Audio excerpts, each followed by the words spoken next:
Avant de nous séparer, on va faire maintenant notre tour du monde du déconfinement. On commence par l'Italie. Jordan Klein. La place Saint-Marc à Venise, dépeuplée. Des ponts quasi déserts à Istanbul. Des palmiers bien seuls à Miami. Depuis environ 2 mois, les grandes villes sont à l'arrêt, stoppées net dans leur habitude. Désormais, dans le monde, on doit penser le déconfinement. L'Italie recense environ 26 000 décès depuis le début de son épidémie. C'est le pays le plus touché en Europe, mais le nombre de décès baisse. Le plan de déconfinement a été annoncé. Il se fera en 4 étapes. Lors de l'annonce dimanche dernier, le président du Conseil italien a évoqué la possibilité de voir ses proches dès le 4 mai. Une formule floue qui fait débat. Interpellé par un journaliste, sa réponse reste toujours imprécise. Les proches. Cela ne signifie pas que vous pourrez aller chez tout le monde, rendre visite à des amis, à des parents. Les parents, oui, c'est possible, pardon. Mais pas de rendre visite à des amis, faire des fêtes. Vous pourrez rendre visite à des personnes avec lesquelles vous avez une relation ou des relations affectives stables.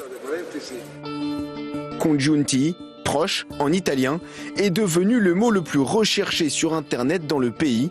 Qui sont les proches ? Cousins, neveux, meilleurs amis. Les mots de Giuseppe Conte ont soulevé des doutes et des interrogations. Qui les Italiens auront-ils le droit d'aller voir sans verbalisation ? En Allemagne, environ 6 000 personnes sont décédées. Un bilan qui fait figure d'exception parmi nos pays voisins. Chez eux, le port du masque est devenu obligatoire dans les transports en commun. Ici à Francfort, des affiches rappellent la règle aux voyageurs. Pour ceux qui l'ont oublié, des distributions gratuites sont organisées. Je pense que l'obligation du masque est une bonne idée pour être en mesure d'assurer la prévention. Comment je m'y prends ? Vous pouvez voir que c'est un peu compliqué. Mais c'est bien que des masques soient distribués gratuitement, comme j'avais oublié le mien. En Chine, seuls 6 nouveaux cas ont été enregistrés dans les dernières 24 heures. Désinfection des classes et des dortoirs. Ici, à Shanghai, les collégiens de 3e et lycéens de terminale sont de retour à l'école dans une ambiance particulière.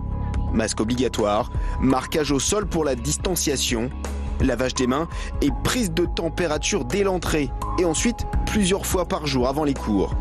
Les lycéens reviennent pour passer le Gaokao, l'équivalent du bac chinois. Généralement, je suis heureux, pas plus inquiet que cela.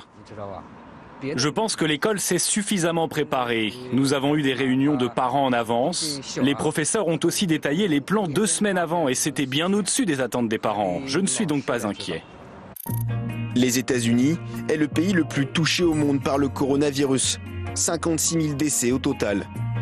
À Atlanta, en Géorgie, les restaurants ont rouvert depuis environ 1 semaine, malgré les recommandations de Donald Trump.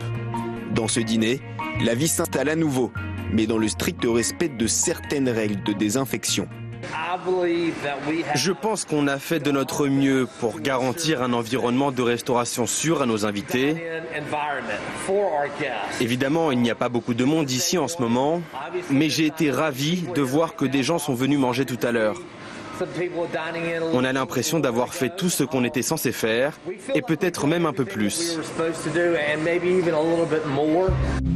Aux États-Unis, d'autres États ont choisi de rouvrir partiellement pour que l'économie redémarre. Le Texas, le Michigan, l'Oklahoma ou comme ici, l'Alaska et ses coiffeurs.